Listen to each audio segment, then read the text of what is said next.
देखिए, मैंने आपको पहले ही कहा था कि इनका ख्याल रखिए, वरना मौसम बदलते ही इनकी तबीयत और खराब हो जाएगी। जी, अब मैं क्या करूं डॉक्टर साहब? तुम बस इनका ख्याल रखो। इन्हें गर्मी बर्दाश्त नहीं होती है, तो कोशिश करो कि कोई एसी या कूलर वगैरह खरीद लो। डॉक्टर इतना कहकर चला गया और वहाँ खड़ा कमल रोने लगा। कमल बहुत ही गरीब था। वो मजदूरी करता था और बड़ी मुश्किल से अपना घर चलाता था। कमल के घर में उसकी माँ के अलावा उसकी पत्नी पल्लवी रहती थी। कमल की माँ को गर्मी बिल्कुल बर्दाश्त नहीं हो पाती थी। जरा सी गर्मी बढ़ने पर उनके हाथ पैर सूजने लगते थे और पसीने की वजह से पूरे बदन पर अजीब से धब्बे बन जाते थे। ये हर बार की कहानी थी, लेकिन बढ़ती उम्र के साथ कमल की माँ की हालत अब और ज्यादा खराब होने लगी थी। बस कीजिए, आप इस तरह रोइए मत। रो नहीं तो और क्या करूं पल्लवी? क्या बताऊं डॉक्टर साहब को कि अपनी माँ के लिए एसी तो छोड़ो, एक कूलर तक खरीदने की औकात नहीं है मेरी। इसमें आपकी कोई गलती नहीं है। माँ जी के इलाज के लिए जो कर्ज लिया है उसकी किश्त भी तो आप ही भर रहे हो ना, तभी ये दिक्कत है, वरना तो। हर महीने वो किस्तें चुकाने के बाद खाने पीने के खर्च लायक भी पैसे नहीं बचते। और देखो ना, इतना कर्ज लेकर इलाज करवाने का भी कोई फायदा नहीं हुआ। आखिर में माँ की हालत तो पहले से भी खराब होती जा रही है। कमल मजबूर था, इसलिए वो अपने आंसू नहीं रोक पा रहा था। उधर उसकी पत्नी पल्लवी भी ये सब देखकर दुखी थी। कमल तो सुबह होते ही अपने काम पर चला जाता था, पर अपनी सास को गर्मी से बचाने के लिए पल्लवी सारा दिन उनके पास बैठकर उन्हें पंखा झलती रहती, ताकि उन्हें पसीना न आए और उन्हें गर्मी न लगे। पल्लवी का ऐसा प्यार देखकर उसकी सास बिमला की आंखों में आंसू आ जाते। मैंने जरूर पिछले जन्म में कोई अच्छे कर्म किए होंगे, जो मुझे कमल जैसा बेटा और तुम जैसी बहू मिली। तुम दोनों मेरी वजह से कितने परेशान हो रहे हो। बस अब तो भगवान मुझे जल्दी से उठा ले, तब जाकर। ना माँ जी, ऐसा मत कहिए। आप चली जाएंगी तो हमारा क्या होगा? बेटी, तू परेशान मत हो। घंटों से पंखा कर रही है, जाकर आराम कर। नहीं माँ जी, मैं परेशान नहीं हो रही हूँ, बल्कि मुझे तो आपकी सेवा करने का मौका मिल रहा है। हे भगवान, ऐसी बहू सबको दे। कमल और पल्लवी दोनों विमला की बहुत सेवा करते थे। विमला को पंखा करते हुए पल्लवी सोचने लगी कि ऐसा क्या किया जाए जिससे उसकी सास के लिए एक एसी का इंतजाम हो जाए। और फिर उसी शाम, सुनिए, आपसे एक बात कहनी थी। हाँ बोलो ना। आप जितने पैसे कमाते हैं उससे तो हम माँ जी के लिए कभी एसी नहीं ले पाएंगे। हाँ तो? मैं सोच रही थी कि इस बार की सर्दियों में मैं भी कुछ काम शुरू कर दूं क्या? आपके पैसों से हम घर के खर्चे चलाएंगे और जो पैसे मुझे मिलेंगे उन्हें हम जमा करेंगे, और भगवान ने चाहा तो दोनों मिलकर अगली गर्मियों से पहले माँ जी के लिए एसी ले ही लेंगे। तुम्हारी सोच तो अच्छी है, पर माँ की सेवा, घर का काम और फिर बाहर का काम भी, तुम कैसे ये सब संभाल पाओगी? उसकी चिंता आप मत कीजिए। आप भी तो दिन रात काम करते हो ना, तो थोड़ी सी मेहनत तो मुझे भी करनी चाहिए। ठीक है, जैसा तुम ठीक समझो। किसी तरह गर्मियां बीत गई और फिर बारिश आई तो बिमला, कमल और पल्लवी ने राहत की सांस ली। जैसे जैसे गर्मी कम हुई, बिमला की तबीयत भी कुछ बेहतर होने लगी और साथ ही पल्लवी ने भी काम ढूंढना शुरू कर दिया। एक दिन पल्लवी एक बंगले पर पहुंची। कोई है क्या? जी हाँ, बताइए। भैया, मैं काम ढूंढ रही हूँ। कैसा काम? अब कैसा भी, झाड़ू बर्तन वगैरह। ओह हाँ, है ना। एक्चुअली मुझे भी एक मेड की तलाश है। तो आपने पहले कहीं काम किया है ना? नहीं, पहले तो कहीं काम नहीं किया। अच्छा, चलिए कोई बात नहीं, आप अंदर आ जाओ। पल्लवी घर के अंदर आई तो उसने देखा कि वो एक बड़ा सा हॉल था और वहाँ काफी सामान था, लेकिन सब कुछ पैक रखा हुआ था। आप कहीं जा रहे हैं क्या? नहीं, मैं तो कल ही यहाँ शिफ्ट हुआ हूँ, तो अभी तो सामान खोल कर लगा ही रहा हूँ। अच्छा, तो घर के बाकी लोग कहाँ हैं? मैं अकेला ही हूँ दीदी, मेरी जॉब लगी है यहाँ, परिवार साथ नहीं रहता। राज ने पल्लवी को दीदी कहा तो उसे बहुत अच्छा लगा। राज अकेला है ये सुनकर पल्लवी पहले तो थोड़ा झिझकी, लेकिन फिर उसके दीदी कहते ही उसे अच्छा लगा। राज ने पल्लवी को काम पर रख लिया। अब पल्लवी रोज सुबह सुबह राज के घर आती। उस वक्त तक राज सो रहा होता था। पल्लवी सबसे पहले उसे उठाती, फिर उसके लिए चाय नाश्ता बनाती और फिर पूरे घर की साफ सफाई करती, और इस काम के बदले राज पल्लवी को अच्छे पैसे भी देने लगा। फिर एक दिन, दीदी आप एक काम करो, कल मत आना। क्यों, क्या हुआ भैया?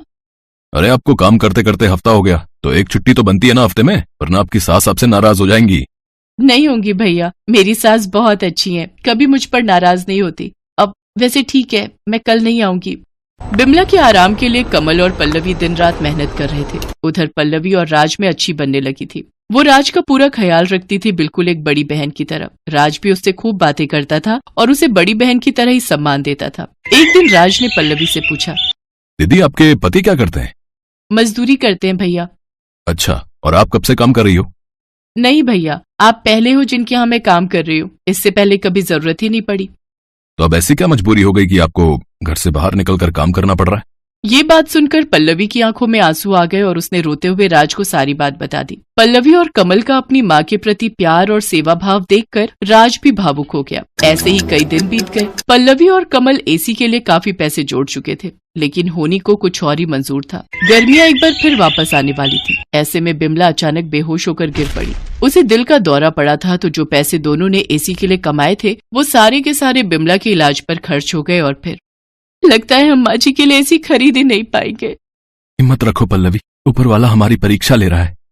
पर कब तक? 1 महीने बाद फिर गर्मी शुरू हो जाएगी और फिर माँ जी को और ज्यादा परेशानी होगी। कमल चुप था क्योंकि पल्लवी की बात सही थी। फिर अगले दिन पल्लवी राज के यहाँ काम करने गई तो उसने राज से कुछ नहीं कहा, बस चुपचाप अपना काम करती रही। ये देखकर राज समझ गया कि जरूर पल्लवी किसी परेशानी में है। राज के बार बार पूछने पर फिर पल्लवी ने उसे सारी बात बता दी। राज को भी पल्लवी की बात सुनकर बड़ा अफसोस हुआ। और फिर अगले ही दिन, दीदी वो आपसे एक बात कहनी थी। हाँ भैया बताइए ना। दीदी वो मेरी कंपनी ने मेरा प्रमोशन कर दिया है और उसके लिए मुझे दुबई भेज रहे हैं, तो मुझे अब यहाँ से जाना होगा। ये तो बहुत अच्छी बात है भैया, भगवान करे आप और तरक्की करो। पल्लवी राज की तरक्की से खुश तो थी, लेकिन एक सच ये भी था कि राज के चले जाने से अब उसकी नौकरी भी जाने वाली थी। ये सोचकर पल्लवी और ज्यादा उदास हो गई, लेकिन फिर भी उसने राज से कुछ नहीं कहा। फिर कुछ ही दिनों के बाद, अच्छा दीदी मैं चलता हूँ, आप एक काम करो, ये कुछ पैसे रख लो। नहीं भैया, मैं ये पैसे नहीं ले सकती, मेरी पगार तो आपने पहले ही दे दी है। मैं जानता था कि आप मुझसे पैसे नहीं लेंगी। चलिए कोई बात नहीं, मैं चलता हूँ, अपना ख्याल रखना दीदी। इतना कहकर राज टैक्सी में बैठकर वहाँ से चला गया और पल्लवी भी अपने उतरे हुए चेहरे के साथ अपने घर की तरफ चल दी। गर्मियाँ शुरू हो चुकी थी और पल्लवी की सास की तबीयत फिर बिगड़ने लगी थी। लेकिन तभी कुछ ऐसा हुआ जिसकी उम्मीद पल्लवी को तो बिल्कुल नहीं थी। जी बताइए। मैडम आपका कोरियर है और ये एक चिट्ठी भी है। नहीं भैया, आपको कोई गलतफहमी हुई है। ये इतना बड़ा डिब्बा हमारा नहीं हो सकता और हमें कोई कुछ क्यों भेजेगा? नहीं मैडम, ये आपका ही है, देखिए आपके घर का ही पता लिखा है यहाँ पर। कुरियर वाले की बात सच थी। पल्लवी को कुछ समझ नहीं आ रहा था, लेकिन फिर जब उसने उस बड़े से डिब्बे को खोलकर देखा तो उसे अपनी आंखों पर विश्वास ही नहीं हुआ। उसके अंदर बिल्कुल नया एसी था जिसे राज ने उसके लिए खरीदा था। एसी के साथ मिली चिट्ठी को पढ़ते हुए पल्लवी की आंखों से लगातार आंसू बहे जा रहे थे और मन ही मन वो राज को दुआएं दे रही थी। गांव में सुमित नाम का लड़का रहता था। उसके पिता लकड़ी का सामान बनाने का काम किया करते थे, पर आजकल लकड़ी के सामानों की बिक्री बंद हो जाने के कारण सुमित एक मैकेनिक का काम करने लगा। वो बहुत ईमानदार और मेहनती था, पर उसकी आर्थिक स्थिति कुछ अच्छी नहीं थी, जिसके कारण उसकी पत्नी उसे हमेशा ताने दिया करती थी। आज विमला ने सोने के गहने खरीदे हैं और एक मेरी फूटी किस्मत। आपकी कमाई से तो हमारे रोज का खर्चा ही निकल जाए, वही बहुत है। ऐसी बातें क्यों करती हो? देखना एक दिन मैं बहुत ही अमीर बन जाऊंगा। इतनी मेहनत करूंगा कि हमारे पास किसी भी चीज की कमी ना रहे, फिर तुम्हें कार में घुमाऊंगा। मेहनत से कभी कोई कुछ हासिल कर पाया है भला? अब आपकी चिकनी चुपड़ी बातों में मैं आने वाली नहीं। जब से इस घर में मेरी शादी हुई है, मैंने तो सपने देखना ही छोड़ दिया। सुमित गैरेज में खूब मेहनत करता, दिन भर अपने काम में ही लगा रहता। अब तो वो अपने खाने पर भी ध्यान नहीं देता था। उसकी कड़ी मेहनत को देखकर उसके गैरेज का मालिक कहता है, क्या बात है सुमित, आजकल तुम गैरेज में दिन रात कड़ी मेहनत करते हो? रात हो गई है तुम्हें, अब तुम्हें घर जाना चाहिए। नहीं मालिक, मैं ओवर टाइम करूंगा। मुझे बहुत पैसे कमाने हैं। मैं एक कार बनाना चाहता हूँ जिसके लिए मुझे पैसों की जरूरत है। ठीक है सुमित, जैसी तुम्हारी मर्जी, पर अपनी सेहत का भी ध्यान रखना। सुमित ओवर टाइम से मिले पैसे को एक गुल्लक में जमा करता जाता है और कुछ दिन बाद जब गुल्लक भर जाता है तो वो उस गुल्लक को फोड़कर सारे पैसे बाहर निकालता है। आखिरकार मैंने इतने पैसे जमा कर ही लिए। अब इन पैसों से मैं कार के पार्ट्स खरीदूंगा और फिर उससे एक कार बनाऊंगा। कहीं आप पागल तो नहीं हो गए हैं? आप कार बनाएंगे? फिर तो बन गई कार। हाँ सुमन, आज तक मैंने तुम्हें कभी कुछ नहीं दिया, पर मेरी दिली इच्छा थी कि मैं तुम्हें कार में घुमाऊं। इसलिए कई दिनों से मैं थोड़े थोड़े पैसे जमा कर रहा था। आज गुल्लक में बहुत पैसे हो गए, इससे मेरे कार के लिए अच्छा खासा सामान आ जाएगा। सुमित दिन रात मेहनत करके कार को कंप्लीट बना लेता है। वो उसे चलाकर देखता है और कार चल पड़ती है। सुमित की खुशी का कोई ठिकाना ही नहीं रहता। आखिरकार मैंने बना ही ली मेरी कार, मेरी खुद की कार। अब सुमन मुझ पर कभी गुस्सा नहीं करेगी। पूरे इलाके में शायद ही किसी के पास ऐसी अनोखी कार होगी।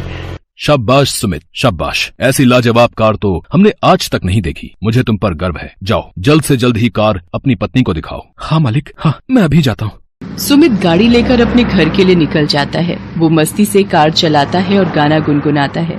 चला जाता हूँ किसी की धुन में, धड़कते दिल के तराने लिए।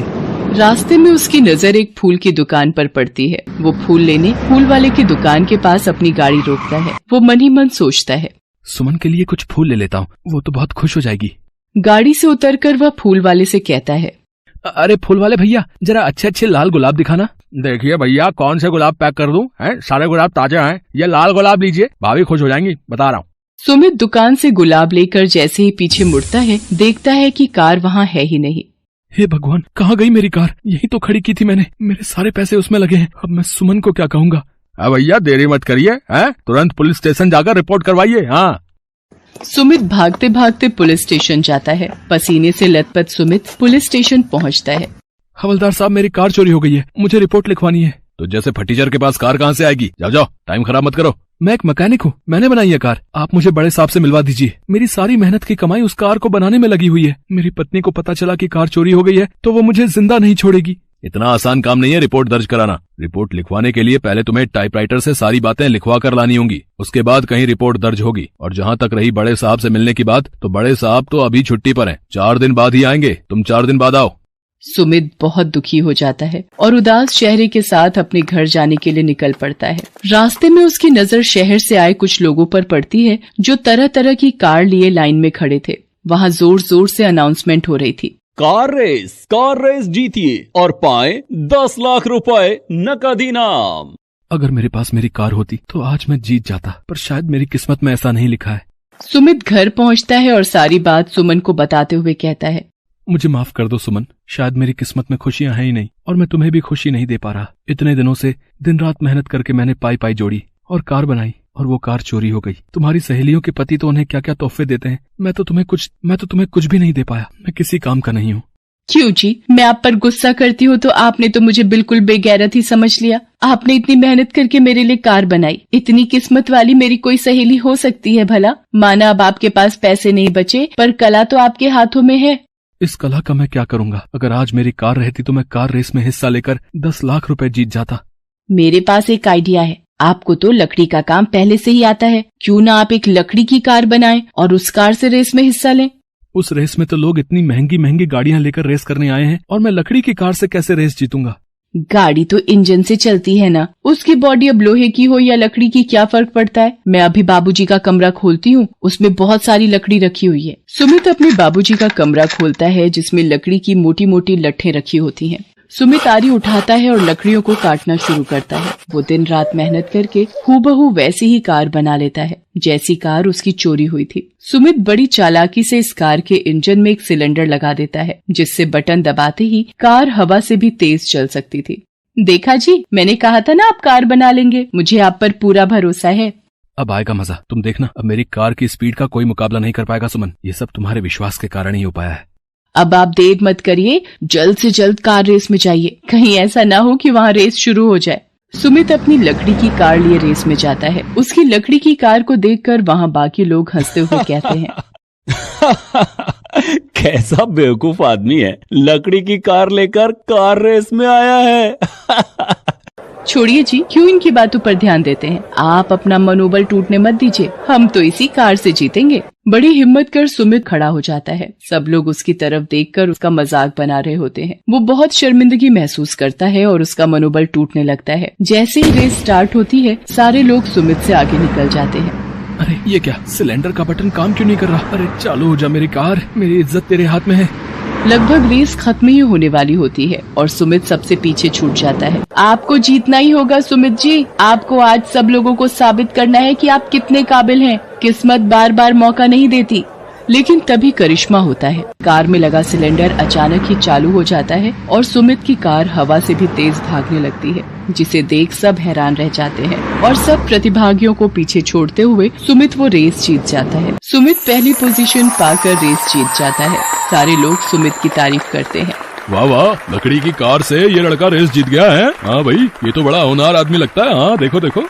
इस तरह सुमित को 10 लाख रुपए इनाम में मिलते हैं और गांव में सुमित की इज्जत बहुत बढ़ जाती है और वो लकड़ी के कार बनाकर उसे विदेशों में बेचने का बिजनेस शुरू कर देता है और खूब पैसे कमाता है।